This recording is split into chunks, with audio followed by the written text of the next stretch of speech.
Salut tout le monde, c'est Gueule de Bois. On est reparti pour un nouveau sujet dans le cadre d'un nouveau concept qui s'appelle un petit schlouk de programme. Alors le concept il est très simple. Avec Aliénor on s'est dit tiens on va aller fouiller du côté de l'INSEE pour voir un petit peu quels sont les sujets qui intéressent le plus les Français pendant cette élection présidentielle. Et donc on va parler de ces sujets qui vous préoccupent, en parler avec vous et vous présenter quelques-unes des propositions phares pour la présidentielle. Et aujourd'hui on va d'abord s'intéresser au sujet du pouvoir d'achat. Alors vous nous connaissez, on est parti à votre rencontre dans les rues de Strasbourg pour échanger avec vous sur ce sujet, sur votre quotidien et surtout sur les propositions des candidats. Alors le pouvoir d'achat, pour 45% de l'opinion publique, c'est vraiment la grosse priorité de cette élection. Mais qu'est-ce que c'est le pouvoir d'achat ? Pour faire simple, le pouvoir d'achat, c'est ce que vous pouvez acheter, ce que vous pouvez consommer dans un mois, dans une année, pour vivre, pour vous amuser, pour faire plaisir à vos proches. En fait, c'est votre reste à vivre une fois que vous avez déduit vos impôts. Alors si on s'en tient aux statistiques officielles de l'INSEE, le pouvoir d'achat il aurait progressé de 1,5% par exemple l'an passé. D'ailleurs Bruno Le Maire, le ministre de l'économie, s'en est pas mal vanté sur les plateaux télé. Mais le problème de ces chiffres c'est que ce sont des moyennes. Et les moyennes, ça ne tient pas compte de l'évolution des inégalités. Et par exemple, entre 2017 et 2019, le niveau de vie moyen des 10% les plus riches était 7 fois plus élevé que celui des 10% les plus pauvres. Alors en matière de pouvoir d'achat, on aurait eu du mal à faire le tour du sujet. Pour autant, on a sélectionné des sujets qui nous semblent primordiaux par rapport à votre quotidien. C'est le revenu, c'est la fiscalité ou encore les dépenses courantes en matière de logement et d'énergie qui sont les principaux postes de dépenses des Français. Merci Gabriel d'avoir présenté notre nouveau podcast, un petit schlouk de programme. Donc, comme tu l'as précisé, on travaille aujourd'hui sur la question du pouvoir d'achat et on va commencer par revenu, fiscalité. Finalement, quid de votre revenu disponible ? Alors, ensemble, revenu et fiscalité composent votre revenu disponible, c'est-à-dire l'argent dont vous disposez pour consommer des biens et des services. Cette présidentielle n'a pas effacé le sujet du pouvoir d'achat qui fait l'actualité. Les gens n'en sont jamais d'ailleurs satisfaits, élection après élection. On se dit jamais qu'on n'a jamais assez de sous à la fin du mois, en général, à part si on est Rothschild. On parle le plus souvent du SMIC, des différentes prestations sociales, de la suppression des taxes et d'impôts, ou alors au moins de leur évolution. Et donc, du coup, on vous a posé une question, c'est est-ce que vous avez le sentiment de disposer d'assez de revenus après impôt pour satisfaire à vos besoins et à vos envies, mais surtout ce qui nous intéresse, c'est savoir pour quelles raisons principales, si oui ou non. Je vois que le tout augmente, mais mon salaire, lui, il augmente pas. Donc, proportionnellement, je trouve que ça va pas. En plus, je suis pas les plus à plaindre. Et je trouve que justement, les personnes qui gagnent plutôt bien, au final, à la fin du mois, on se retrouve avec des impôts pas possibles. Enfin bref, le salaire qui suit pas. Et c'est surtout là, dernièrement, l'essence.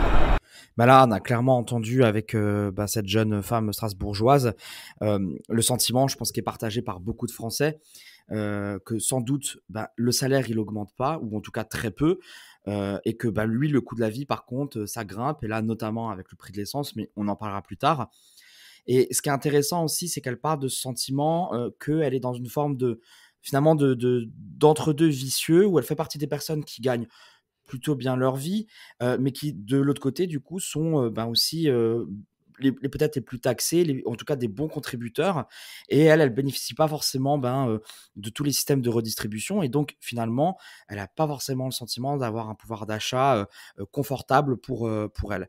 C'est vrai qu'il faut rappeler une chose qui est un chiffre qui vient de la direction statistique du ministère des Solidarités, c'est qu'en France, aujourd'hui, il faudrait 1 760 € net pour vivre décemment. Ce qui est beaucoup plus que le SMIC actuel, mais ce qui est C'est également clair, beaucoup plus que le salaire médian des femmes, qui s'élève à 1 639 €. Je rappelle que le salaire médian, ça veut dire que 50% des gens touchent plus que 1 639 € et 50% des gens touchent moins. Alors que celui des hommes est de 999 €, donc quasiment 200 € de plus, voire presque 300 en fait. Voilà, comme d'habitude, il y a un énorme écart de salaire entre les femmes et les hommes qui revient à chaque fois et qu'on n'arrive pas à résoudre alors qu'on a quand même des mesures assez simples pour le faire. Donc finalement, au niveau de ce revenu médian, on est à peine au-dessus pour les hommes et bien en dessous pour les femmes. C'est clairement une double peine en fait. C'est clair. Et par rapport à ça, il faut ajouter aussi une chose, c'est que, alors, il me semble que c'est des chiffres de 2019, mais en France métropolitaine, on a 9,2 millions de personnes qui vivent sous le seuil de pauvreté. Et en gros, pour faire simple, le seuil de pauvreté, c'est quand on est à 60% du niveau de vie médian, c'est-à-dire 1 100 € net pour une personne seule.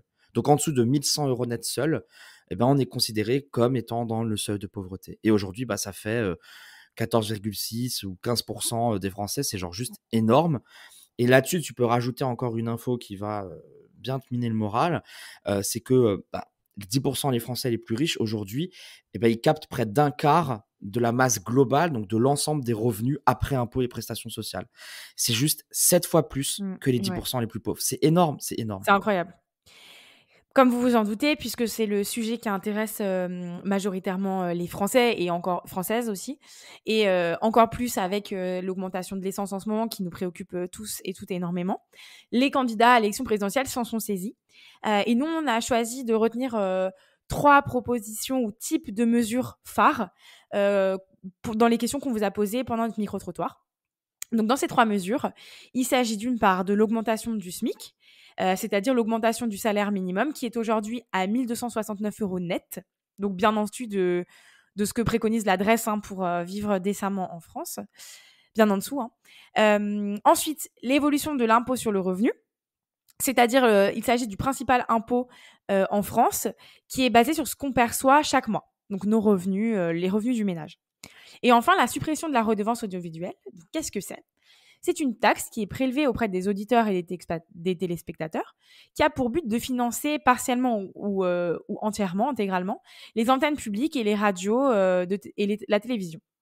Alors cette taxe, sachez que vous la payez tous, tout le monde la paye parce qu'on considère en France que par défaut, tout le monde a une télévision ou un poste de radio. Vous pouvez ne pas la payer si vous en faites la demande. Mais bon, c'est fastidieux, donc en général, personne ne J'imagine qu'il faut le justifier en plus, quoi. Donc, il faut justifier, tout à fait. Et en général, il y a quelqu'un qui vient chez toi pour vérifier que tu n'as vraiment pas de télé. Et à l'époque, c'était l'inverse. C'est-à-dire qu'on devait déclarer si on avait une télé, puisque tout le monde n'en avait pas. Et donc, évidemment, comme vous en doutez, personne ne le déclarait. Donc, il y avait des comment dire, des petits malins. Ouais, il y avait des petits malins. Et puis surtout, il y avait des contrôles. Et j'ai une histoire assez cocasse d'ailleurs de mon père quand il avait 18 ans et qu'il était jeune, qui évidemment voulait pas dénoncer sa télé. Et donc il y a un inspecteur qui s'est pointé et il a trouvé juste un buffet avec un apron et rien dessus. Et la télé c'était sous le lit. Donc voilà. J'adore. Excellent. Et donc voilà, la question qu'on vous a posée, c'est est-ce que vous êtes favorable à l'augmentation du SMIC et dans quelle mesure ? Oui et non, et pourquoi ?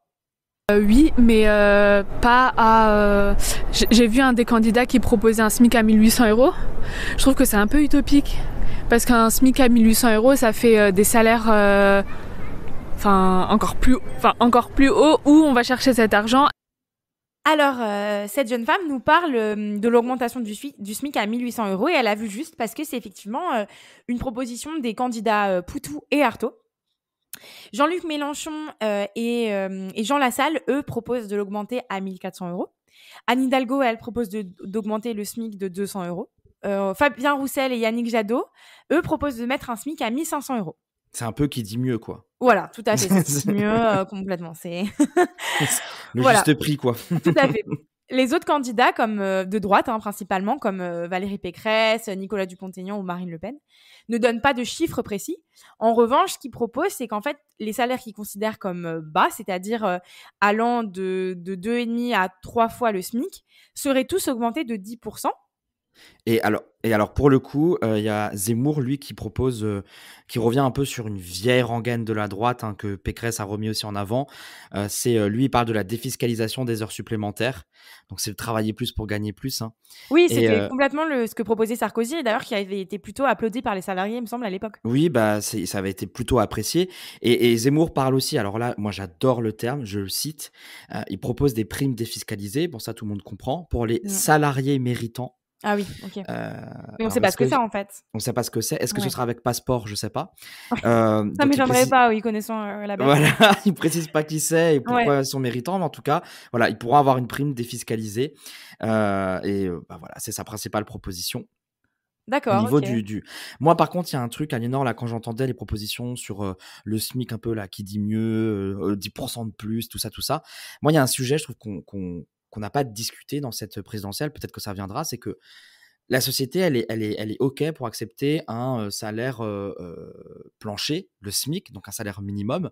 Mais par contre, on parle rarement d'un salaire plafond, donc c'est-à-dire un, un, un maximum quoi, qu'on pourrait Mhm. gagner. Et je trouve qu'en fait, c'est une vraie question qu'on devrait poser parce que si maintenant en France, on décidait de dire bah non, stop, gros écarts de salaire qui parfois peuvent être Tout énormes, à fait. eh ben peut-être qu'on pourrait mieux répartir les richesses, peut-être qu'on pourrait aussi financer les services publics qui sont le patrimoine de ceux qui n'en ont pas. Ou alors, on pourrait aussi consacrer l'argent qui est pas mis dans un salaire dans de la recherche et développement et donc stimuler un peu l'économie réelle aussi, quoi. Tout à fait. Et en plus, c'est vrai que tu l'as dit, hein, c'est un sujet dont on n'a pas du tout parlé pendant cette présidentielle-là. Alors que dans le même cas, on voit les rapports d'Oxfam d'année en année qui nous disent que de plus en plus de riches possèdent plus de patrimoine mondial, alors que de plus en plus de pauvres en possèdent encore moins qu'avant, en fait. Donc c'est un sujet qui, pour le coup, mériterait d'être discuté. Et d'ailleurs, en 2020, à l'Assemblée nationale, il y a le député Dominique Potier, député PS, qui a fait cette proposition qui s'appelle pour une limite décente des écarts de revenus. Et si je me trompe pas, c'est dans le cadre en fait de l'entreprise. Donc ce qu'il propose, c'est qu'il y a un écart de 1 à 12 dans les rémunérations, ce qui permettrait en fait de diminuer l'écart, hein, tout simplement, mais aussi de mieux rémunérer les salaires très faibles dans l'entreprise et donc finalement d'accroître l'intérêt du salarié et de la salariée dans son entreprise en fait. De rendre un peu plus juste en fait le salaire et Mais mieux c'est ça, compris. c'est une question de répartition des richesses entre les salariés d'une même entreprise. Enfin, moi, ça me paraît assez. Et tu parles de répartition, Gabriel, et justement, en fait, une des autres propositions phares de cette présidentielle, c'est faire un impôt sur le revenu plus progressif. On vous a posé la question. Oui, je dirais pas non, ça c'est sûr. Après, je sais pas, enfin, je pense qu'il y a aussi des critères peut-être à changer. Alors, quels critères prendre, quels seraient les nouveaux critères, je sais pas. Mais c'est sûr que non, je serais pas contre de lisser mes impôts, hein. Bon, là, on voit que, bien sûr, pour lisser ses impôts, tout le monde est d'accord. Là, par rapport à cette présidentielle, une des principales propositions, c'est sur les tranches de l'impôt. Alors, pour faire court, l'impôt sur le revenu, aujourd'hui, il est composé de 5 tranches, ce qui rend, en fait, l'impôt progressif. Et à gauche, ce qu'on propose, c'est la création de plus de tranches. Donc, c'est-à-dire que plus de monde paierait un impôt, éventuellement, parfois très faible, hein, même voire symbolique, mais ce serait mieux réparti sur la société avec une progressivité plus étalée. En tout cas, c'est comme ça que c'est avancé et que c'est proposé. Par exemple, Fabien Roussel, il veut 15 tranches, Jean-Luc Mélenchon, il en veut 14. Donc voilà pour ces questions de tranches sur Encore une l'impôt fois, c'est un progressif. peu qui mieux, non? Ouais, c'est un peu qui mieux mieux, non mais clairement. Après, on a Le Pen à l'extrême droite qui elle règle la question, qui nous dit exonération d'impôt sur le revenu pour les jeunes de moins de 30 ans. Bon, au moins c'est clair et c'est lisible, tout le monde comprend. Mais au-delà de la question de l'impôt sur le revenu, c'est en fait la question de la fiscalité en général qui est interrogée par les candidats. Et il y a par exemple la question de la TVA sur les différents produits et services, quoi, qui est énormément posée. Oui, tout à fait. Et d'ailleurs, je rappelle que pour la question de la TVA, donc vous en payez tous hein, quand vous achetez, je sais pas, une bouteille de Coca ou du PQ, tout simplement. On en paye tous et c'est pour ça que c'est l'impôt le plus injuste parce que finalement, quand on achète notre rouleau de papier toilette à 2,80, dans ces on le paye tous 2,80, peu importe le revenu dont on dispose à la fin du mois. Ou au début du mois d'ailleurs. Et donc, c'est foncièrement injuste. Et c'est pour ça que certains candidats, comme je crois Yannick Jadot, il me semble, veulent complètement le modifier, hein. Il veut complètement le modifier. Il veut, par exemple, baisser la TVA sur les transports en commun à 5,5%, ce qui est beaucoup moins qu'aujourd'hui. Ou, par exemple, mettre 0% sur les produits bio pour, en fait, Mm. encourager la consommation et ça le rendrait, en fait, plus accessible, Oui, bien quoi. sûr, forcément plus de gens, effectivement. C'est ça. Donc, moi, sur ces propositions, je me moque un peu en disant à qui mieux mieux en ce qui concerne les tranches d'étalement de l'impôt sur le revenu. Mais en soi, moi, je suis très favorable à cette idée, hein, encore une fois, personnellement, hein. Je suppose que, voilà, 14 ou 15, ça doit être, c'est chiffré d'ailleurs dans leur programme. Mais l'idée reste la même, hein. Et en fait, ce que je trouve assez intéressant, c'est que comme on augmente le nombre de tranches, on inclut plus de monde dans le financement de l'impôt sur le revenu et donc finalement du service public dont on bénéficie toutes et tous. Et comme tu l'as dit, Gabriel, avant, et c'est une citation que j'adore, c'est que le service public, c'est le patrimoine de ceux et de celles qui n'en ont pas. Donc, je trouve que j'aime cette idée de participation commune et vraiment globale, en fait. Ouais, et puis quand tu parles de service public, moi ça me fait penser à la dernière proposition qu'on a mis en avant devant les Strasbourgeois pendant notre micro-trottoir, c'est la suppression de la redevance audiovisuelle, qui est Mhm. une des grandes propositions. On est allé demander aux Strasbourgeois ce qu'ils en pensent. Moi, je trouve ça dommage parce que du coup, au final, ça contribue quand même à payer la télévision, tout ce qui est France Télé, quoi, tout simplement, les podcasts, France Télé, la radio, etc. Après, c'est sûr que franchement, 139 €, 138 €, je trouve que c'est un peu cher, mais c'est surtout qu'on paye déjà la box télé. Donc, est-ce que ce serait pas mieux de la mettre dans la box télé, que ce soit eux qui payent une taxe, les distributeurs internet, etc., qui donnent une taxe.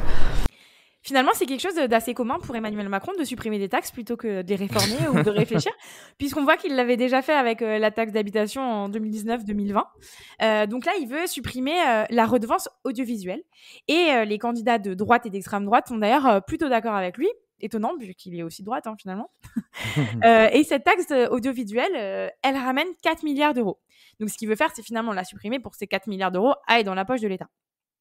Mais la suppression de cette taxe, elle posera la question du financement de l'audiovisuel public et donc d'une potentielle fragilisation de ce système. Qui plus est, un exemple tout simple, il pourrait y avoir une tentation d'attribuer plus de temps d'antenne à la publicité pour financer ces chaînes-là de public, pour financer le manque à gagner, parce qu'évidemment, elles vont, je pense, chercher à vouloir produire un contenu qui est toujours aussi qualitatif. On peut que vous encourager à aller sur France Info, tous les sites, tous les chaînes de radio. Moi, j'adore Arte. Moi, j'adore les podcasts de France Culture, par exemple. Vous savez très bien de quoi on parle. Et donc, par ailleurs, la seconde question que ça pose, et qui n'est quand même pas du tout négligeable, c'est la question de la concentration des médias en France, qui est déjà un problème aujourd'hui. On voit que y a cette question de TF1, M6, qui pourrait fusionner. C'est un problème en France. Bolloré qui détient un peu tout et qui nous droitise complètement les médias. Enfin bref, c'est pas le sujet aujourd'hui, mais finalement, un audiovisuel public fort, c'est la garantie d'une pluralité d'opinions représentées. Ouais, totalement. En fait, finalement, là, pour conclure un petit peu cette partie, c'est que si le revenu après impôt, ça constitue un peu une première question qui est hyper importante en matière de pouvoir d'achat, c'est ce qui rentre dans le porte-monnaie. Il faut aussi s'intéresser à ce qui sort du porte-monnaie et qui sort fortement. C'est la question du logement et de l'énergie, qui aujourd'hui représente les principaux postes de dépenses finales d'un ménage. C'est 28,5%. Donc, c'est quasiment un tiers, en fait. Et c'est, en fait, 8,5 points de plus qu'en 1990. C'est juste énorme. Et donc, on est allé vous poser la question de nouveau, de savoir si pour vous, les dépenses de logement et en énergie, elles vous paraissent trop importantes. Pour moi, personnellement, je vais pas dire que c'est trop cher parce que je suis quand même assez bien loti de ce côté-là. Et en plus, je suis locataire, donc je vais pas me plaindre. Par contre, effectivement, moi, je constate, parce que je suis dans le bâtiment aussi, je travaille dans le bâtiment, donc je constate effectivement que les gens ont quand même beaucoup de mal à se faire comprendre et à se faire aider, même s'il y a beaucoup d'aides, puisque je les suis, puisqu'au niveau de l'ANA et pas mal de choses, il y a quand même des aides. Mais c'est vrai que c'est très compliqué parce que les dossiers sont complexes. Il faut, en fin de compte, faire une multitude de dossiers avant d'obtenir quelque chose. Donc c'est très long et je pense que ça décourage des fois les personnes. Le logement est un poste de dépenses important. D'ailleurs, on considère que le loyer est démesuré lorsqu'il dépasse un tiers de vos revenus. Donc, là, tout le monde va sortir ses calculateurs. Non, mais c'est clair, c'est intéressant à calculer quand même, je trouve, parce que moi, j'ai vécu à Paris un petit moment et clairement, ça dépassait un tiers de mes revenus.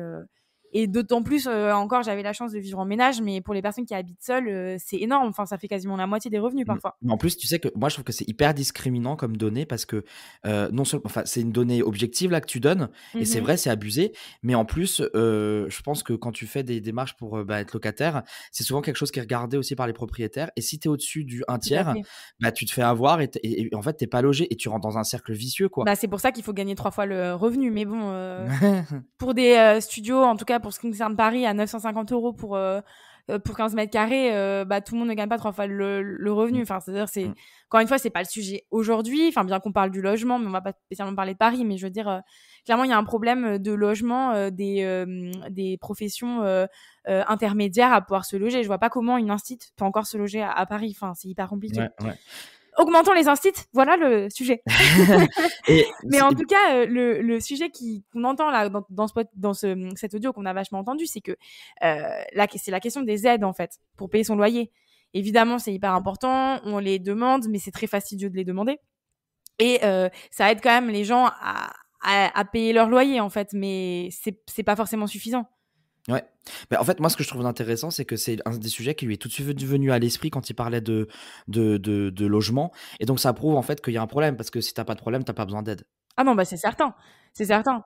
Et moi, ce que ça me fait penser d'ailleurs, on parlait de revenus, précaires, ou de Paris, beh, c'est la question de la baisse des APL au début du mandat de Macron. Il les a baissés de 5 €, ce qui pourrait paraître dérisoire pour plein de monde, mais je vous encourage à revoir la vidéo de Jean-Luc Mélenchon quand il s'est ramené à l'Assemblée avec un sac de courses, qui contenait l'équivalent de 5 € quoi. Franchement, c'est édifiant. Pour des étudiants, 5 €, c'est énorme. Ça permet de se nourrir pendant quasiment 3 jours, quoi. Non, mais enfin voilà, tu vois, et l'exemple des APL, je pense que ça fait aussi partie des sujets pour les qui a mené à la crise des gilets jaunes. Alors je sais que principalement c'était l'essence, ça a été communiqué comme ça, mais en fait derrière il y a fait aussi toute une contestation par rapport à ce qui est de l'ordre des besoins de première nécessité, genre payer ton logement, t'as pas le choix, payer tes factures, t'as pas le choix, a priori remplir ton frigo non plus, et donc ça fait partie de ces contestations là, quoi. C'est clair. Et en parlant de remplir son frigo et de besoins de première nécessité, je fais encore une fois une petite parenthèse, vous m'excuserez, mais il y a trop de sujets intéressants dans ce podcast. Jean-Luc Mélenchon, lui, il propose de bloquer le prix des produits de première nécessité, justement. Ah bah voilà, bah tu Ouais. vois.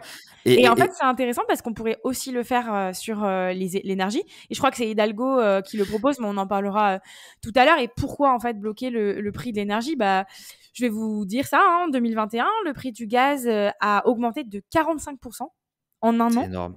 Celui de l'essence de 21%.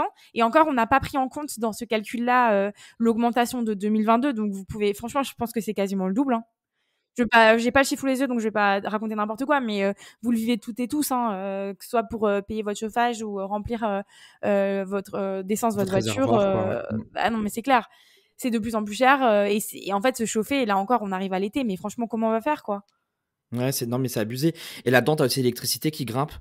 Il y Oui, a donc enfin voilà quoi, c'est et toutes les d'ailleurs, énergies, tous les moyens de se chauffer, d'avoir de l'eau chaude et de rouler en fait tout simplement quoi, ben ça augmente. j'ai vu une vidéo d'un jeune homme qui est serveur et qui en fait qui se rend du coup au travail à cheval parce qu'il a plus les moyens de faire l'aller-retour tous les jours au restaurant dans lequel il Ah, c'est travaille. abusé, Ouais, non, mais c'est fou quand c'est même. abusé. T'imagines d'en venir là, Ouais, quoi. Donc je non, crois c'est qu'à la chaud. base, il a 12 minutes de trajet en voiture et là, il fait 1 heure et demie à cheval. Juste aller, hein. C'est abusé, Non, c'est c'est clair. abusé.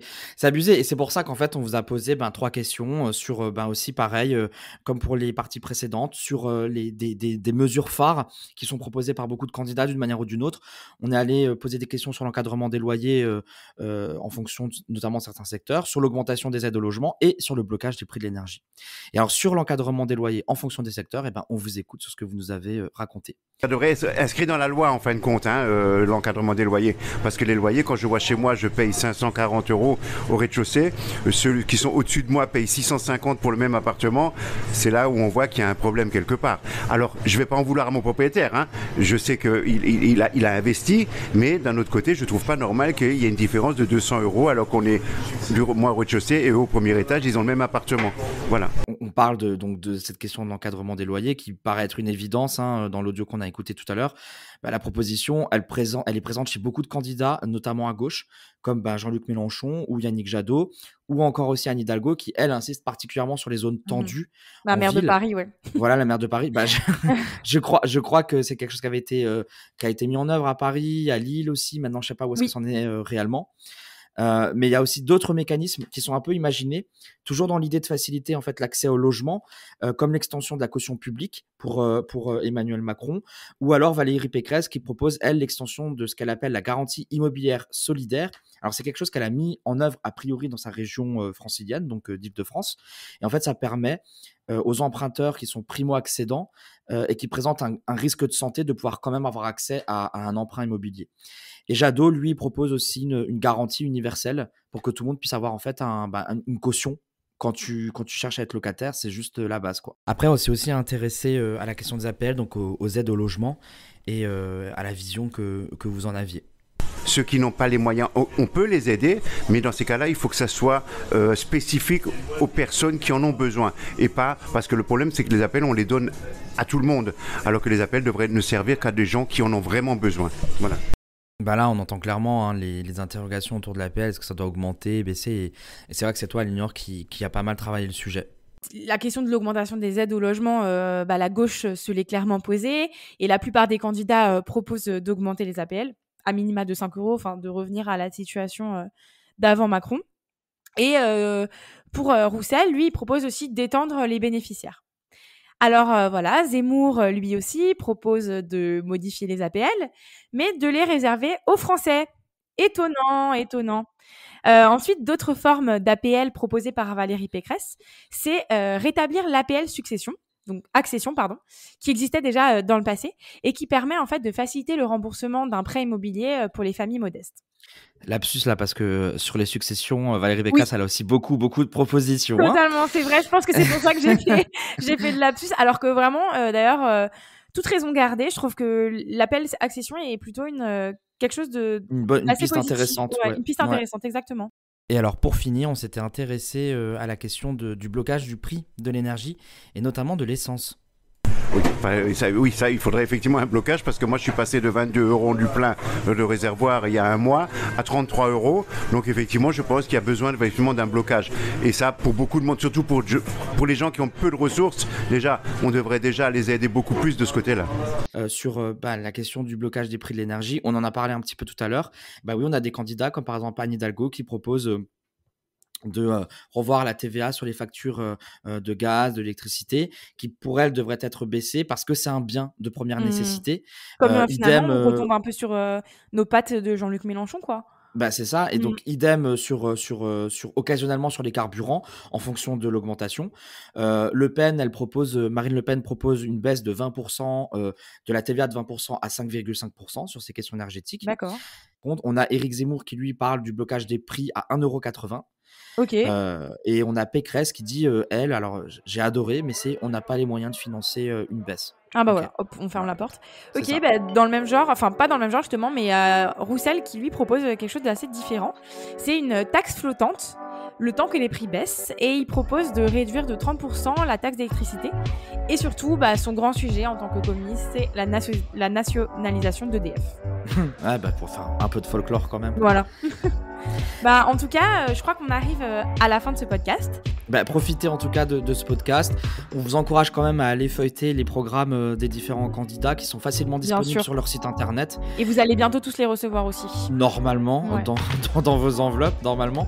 Donc on espère que le format vous a plu, que vous avez appris des choses et qu'on vous a donné envie d'aller fouiller vous aussi dans le programme des candidats. Et on se retrouve très vite parce que évidemment les petits chlouks de programme vont continuer, donc restez connectés. Et je pense que sans dire de conneries, on se retrouve dans 3-4 jours. C'est ça. À très À vite, plus. ciao ciao. Alors merci à vous d'avoir écouté ce nouvel épisode Un petit chlouk de programme. On revient très rapidement dans quelques jours pour un deuxième épisode toujours sur le même concept. Et d'ici là, abonnez-vous à nos réseaux sociaux, Facebook et Instagram.